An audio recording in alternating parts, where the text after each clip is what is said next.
o mundo não te vê e você finge que tá tudo bem. Você entra num lugar, ninguém olha. Mas sabe o que mais machuca de verdade?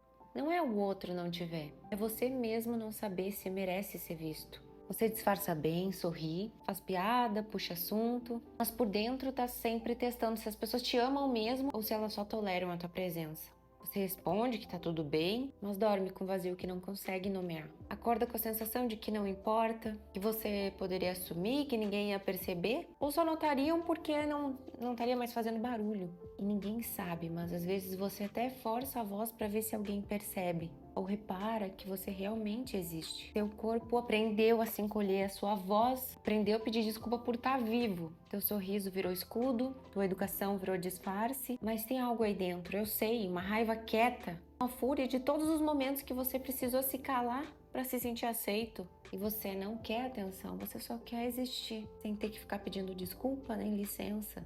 Nesse vídeo a gente vai aprender como parar de se esconder, como ocupar um lugar que sempre foi teu, como existir sem ter que pedir desculpa. Porque não adianta a gente ficar esperando alguém nos notar, a gente vai ter que se levantar, vai ter que fazer diferente, se mostrar e decidir. Sim, eu existo e eu não vou mais me esconder. A gente não adquire esse tipo de pensamento, esses tipos de comportamentos do nada, não é o acaso, mas a gente vem de uma construção da nossa família, dos nossos pares, da nossa história, que mostrava que quando a gente ocupava espaço, de alguma forma isso era errado, que a tua voz incomodava, que você era demais. Eu vou falar um exemplo meu, que quando eu ia na casa de uma pessoa que eu gostava, que eu ia na casa de uma amiga minha ou de uma prima minha, a minha mãe ficava muito desesperada e ela dizia que quanto mais tempo ficava, mais ela ficava apavorada e ela falava assim: Júlia, tu não é filha de chocadeira, vem pra cá, tu tá incomodando. E aí eu criava todo um aspecto, toda uma crença de mim que eu tava incomodando.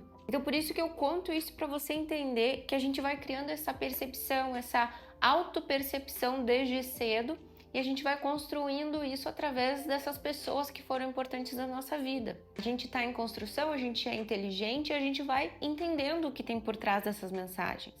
Antes da gente entrar na infância, vamos falar um pouquinho do que está aparecendo agora, quais os sintomas, as situações que estão aparecendo agora, para a gente entender se isso está acontecendo na tua vida. Se tu entra numa sala e automaticamente já procura o canto, já procura o fundo, e não porque tu gosta, mas porque tu sabe que é uma coisa segura, te traz um alívio estar ali, então esse é um dos sinais. Se tu fala baixo, mesmo quando tem uma coisa importante para dizer, e eu vou dar um exemplo meu, a minha mãe sempre dizia que gritar, falar alto era coisa de pobre, então a gente não podia gritar, sendo que ela era uma pessoa assim que tinha esse tom de voz mais acima, mas a gente não podia fazer isso, então qualquer expressão ali já era contida usando esse argumento. E a gente vai aprendendo a meio que pedir licença por existir. Cada palavra, às vezes a gente não percebe, mas a pessoa sente que cada palavra que a gente faz já vem com um pedido de desculpa. Sabe quando tu fala baixo, assim, porque a pessoa percebe que tu não quer incomodar, que tu não quer causar nenhum desconforto. Outro sinal é quando você ri de piadas, mas nunca conta nada, nunca faz as tuas piadinhas. Porque tu fica muito inseguro se ninguém ri, se acharem sem graça. Porque é mais seguro, né, a gente ser plateia do que ser protagonista. Agora eu me lembrei de uma situação que em apresentações do colégio, uma vez uma amiga minha falou assim, eu tinha que fazer a apresentação e ela disse: Júlia, faz a apresentação sem fazer nenhuma piada, porque ninguém entende as tuas piadas, só tu. E aquilo foi bem marcante pra mim, porque apresentar já era difícil pra mim. Aí eu tomar conhecimento de que as minhas piadas eram sem graça, já me marcou ali por toda uma vida, né? Outro ponto é a gente ajudar todo mundo e nunca conseguir pedir ajuda. Porque quando a gente tem esse medo de aparecer, ser útil te traz segurança. Porque ser útil é uma forma de existir sem incomodar. E outro ponto é quando a gente não discorda de coisas que a gente discorda, a gente concorda só pra não causar nenhum desconforto e não ter que se expor, porque quem discorda tem que se expor de alguma forma. E tudo isso é uma dor que a gente carrega que quase ninguém percebe, uma luta que a gente vive interna que quase ninguém vê, que quase ninguém sente como a gente sente. Que é a dor de estar presente e não importar, de falar e não ser ouvido, de existir, mas não ser visto. E também tem uma dor de ter um monte de coisa boa para oferecer e não conseguir oferecer. Isso são ideias que a gente vai criando na nossa cabeça, situações que a gente vai percebendo Vou dar esse exemplo que eu disse, pode ter tido inúmeras situações onde eu me expus, que as pessoas riram, que eu fiz piada, mas aquelas que me marcaram talvez foram as negativas. E vamos pensar, uma pessoa com uma carreira de comédia pode ter vários momentos que ninguém riu, mas a nossa mente vai querer pegar aqueles piores momentos e ainda cristalizar no nosso senso de identidade. Porque até a própria comédia tem que ter um estudo ali do que está acontecendo. Uma vez me disseram que o Whindersson deixava ali gravadores para ver a quantidade de risada que as pessoas davam nas piadas que ele fazia, para ele poder ir aprimorando. Na oratória também, né? Quando a gente vai contar uma história, a gente também tem que ter percepção de como as pessoas estão reagindo. Então, muitas vezes a gente tem uma situação que aconteceu, que não saiu como previsto, que a gente queria, e a gente não pensa que a gente precisa melhorar. A gente só vai acumulando crenças ruins a nosso respeito. E essa história do Whindersson, eu não sei se é verdade, né? Vamos deixar ali como uma teoria. E eu sei que quem tá nesse vídeo pode pensar que isso faz parte da sua personalidade de introvertido. E a introversão, só pra gente tirar um pouquinho desse conflito interno ou dessa confusão, para deixar as coisas mais claras, a introversão, ela de certa forma é uma preferência. A invisibilidade é um medo, ela vem desse medo, dessa insegurança. Os introvertidos, eles vão escolher com quem se conectar. Agora, as pessoas mais invisíveis, elas vão ter medo dessas conexões. Eu me lembro por muito tempo eu ver pessoas com fotos assim cheias de amigos e eu querer muito isso e não saber nem como fazer algo parecido na minha vida. E hoje, que eu já desmistifiquei muita coisa, hoje o ambiente social ele não me traz nenhuma resistência. Eu vejo sim que eu tenho muito de uma pessoa introvertida como característica de personalidade. Só que antes, quando eu nunca tinha desenvolvido nada desse repertório, mudando os meus esquemas, eu nunca tinha saído disso. Estar num ambiente cheio de pessoas era terrível para mim. Eu tinha inúmeros pensamentos que as pessoas iam falar comigo e eu não ia saber responder, que eu não ia entender as piadas, que eu não ia ter uma resposta rápida, que as pessoas iam fazer piadas e eu não ia conseguir ter o timing da risada.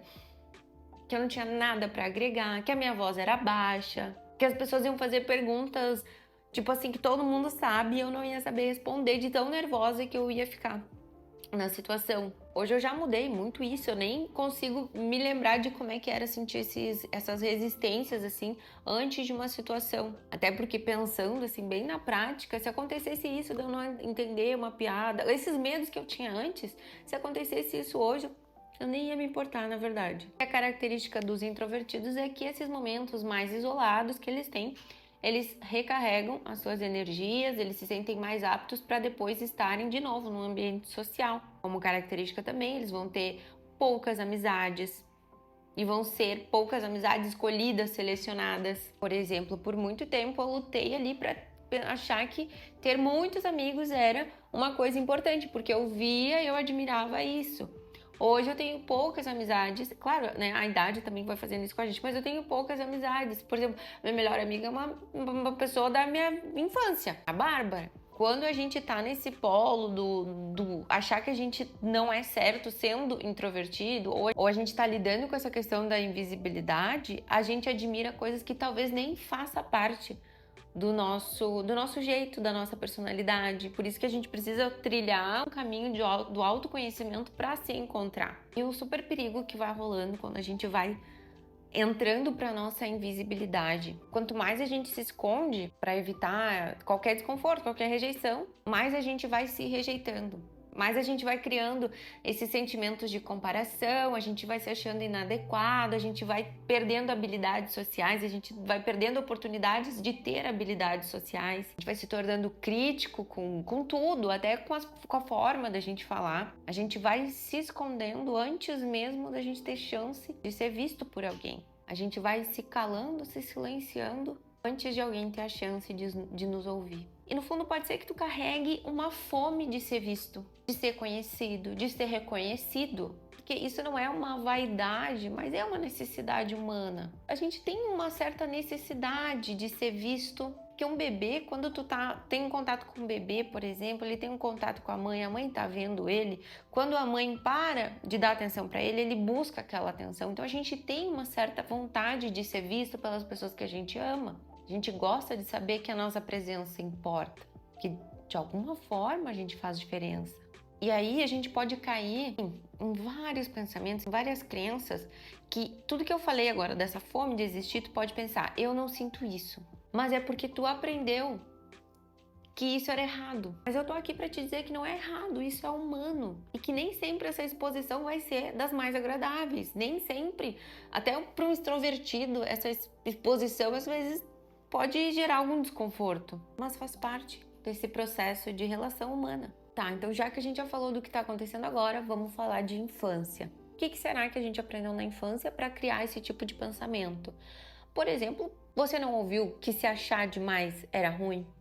Ah, fulano tá se achando. Tu pode ter vindo de uma família que quando tu conseguia alguma coisa, a família já meio que rebaixava, ou criticava, ou cortava o teu entusiasmo. Para de gritar, para de se exaltar. Não precisa tudo isso. Mostrava algum talento, não vai ser exibido, não precisa se mostrar desse jeito. E aí a gente vai associando que brilhar, que aparecer é ruim, é perigoso, snob. E aí a gente aprende a ficar escondendo os nossos talentos. A gente finge que não sabe o quanto sabe. Outro exemplo meu. Teve um momento de quando eu era criança que eu percebi que algumas amiguinhas minhas não tinham alguns conhecimentos que eu tinha porque os meus pais falavam muito de negócios, falavam um monte de coisa, falavam um monte de vida, de problema dos outros. E eu tinha uns conhecimentos, só que as minhas amigas não tinham. E nessa fase, quando eu era bem criança, eu não me achava muito inteligente. E eu achava as minhas amigas super inteligentes. Só que eu me lembro de associar os meus conhecimentos como um conhecimento, sei lá, de gente pobre, de gente sem noção. E aí eu comecei a fingir que eu não sabia algumas coisas. Porque eu achava que não saber esse tipo de coisa me faria uma pessoa mais inteligente. E eu não tô aqui querendo chorar as pitangas, mas só pra gente ver como é que a nossa criança vai interpretando o mundo e tentando se adaptar. Outra coisa que vem da nossa família é quando as nossas necessidades ou a necessidade da família, todo mundo traz essa desvalia, não valida as suas necessidades. E a gente usa uns termos até pra te... Como assim? Ficou meio complicado. Quando se pedir atenção, você tá sendo carente, você tá sendo mimado, tá demais. Você expressava suas emoções, você tá sendo muito dramático. Aí tu queria falar alguma coisa, agora não é a hora. Se tu queria pedir alguma coisa, você sempre tá pedindo alguma coisa, sempre tá escolhendo a hora errada de pedir. E a gente vai criando essa ideia de que as nossas necessidades não eram importantes. Que é melhor não precisar de nada para não incomodar. E aí hoje a gente não consegue pedir uma ajuda, não fala dos problemas, não quer incomodar ninguém. E trazendo o aspecto dos esquemas mentais, a gente vai colaborando ali para ter um esquema, por exemplo, de subjugação ou inibição emocional. Outra coisa que acontece na nossa infância é ter essa sensação de que a gente é demais, de que a gente incomoda, de que a nossa existência é demais. Você fala demais, você ri muito alto, você sente demais, você sempre quer mais. E a gente vai criando essa ideia de que a nossa personalidade natural ela é excessiva. E a gente vai se moldando, se diminuindo para ser aceito. Aí o que acontece na vida hoje é aquela pessoa mais polida, né, que se controla mais, que ela não expressa muita coisa. E eu era muito assim, gente, tanto que eu fiz bastante exercício para mudar, para me alegrar, para me permitir me alegrar. Eu não tinha nem fisicamente uma disposição corporal para me alegrar. Eu me lembro que eu ia no jogo de futebol, não conseguia nem comemorar o gol. Eu achava ridículo, que eu ia parecer uma pessoa ridícula comemorando. Acontecia alguma coisa boa para mim, não conseguia nem comemorar. E eu fui expressando até sozinha, assim, tentando me expressar, soltando. Eu até fiz curso de dança para conseguir me expressar, porque o meu corpo era rígido. E também a gente tem aquela história do amor condicionado, né? De só ganhar afeto quando não dava problema, quando era bonzinho, quando tinha boas notas, quando não incomodava, quando tinha uma boa performance. Cronologicamente, a gente pode pensar assim que até os 5 anos a gente aprende que ser visto é perigoso. Um monte de estratégias para lidar com isso e vai criando esses comportamentos de invisibilidade. Aos 15 anos, essa invisibilidade já vai virando uma identidade da pessoa. E daí, hoje, às vezes a gente não sabe nem como é que é ser visto. E o que pode acontecer cognitivamente na gente? O que pode acontecer quando a gente tem essa sensação de visibilidade? A gente tem distorções cognitivas, interpretando muitas situações que são neutras, como rejeição. A gente vai ter muitos comportamentos de evitação e evitar situações que poderia gerar ali uma visibilidade. A gente vai até escolher ambientes que vão promover essa sensação segura de invisibilidade. E aí, de quebra, a gente vai ter uma confirmação que é bom ser invisível, que esse é o nosso destino e que a gente nem é interessante mesmo. Como isso acaba acontecendo? Como é que a gente confirma a nossa crença? Que a gente diz uma crença autorrealizável. A gente acredita que a gente não é interessante, o nosso comportamento é se esconder, é não se mostrar. O resultado disso é as pessoas realmente não nos conhecerem e a gente confirmar a nossa crença de que realmente a gente estava certo e que ninguém se interessa por nós.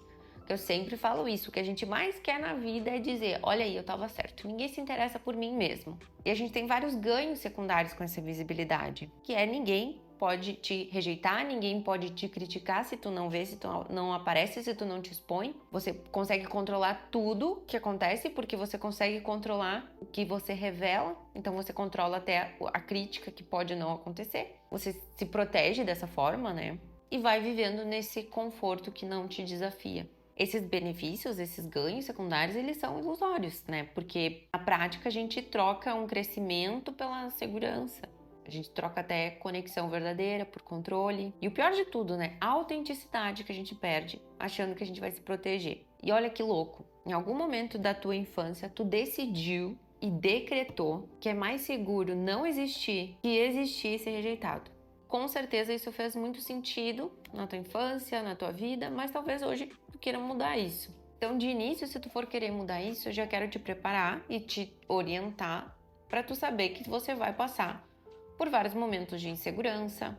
Fisiologicamente, você vai ter ansiedade, o seu corpo vai expressar muita ansiedade em todos os desafios que tu for te colocar. Mas eu te garanto que a pessoa que começa a se desafiar no pequeno, começa com uma cabeça, e a pessoa que termina se desafiando em situações maiores já está com uma cabeça totalmente diferente, que tu não faz nem ideia de como é que vai estar os teus pensamentos e as tuas crenças na fase de desafios maiores. Quimicamente falando, sem entrar em conteúdos muito densos, mas no início a gente vai ter muito sentimento ruim, muitos sintomas ruins por causa dos hormônios de vergonha, de medo, de insegurança.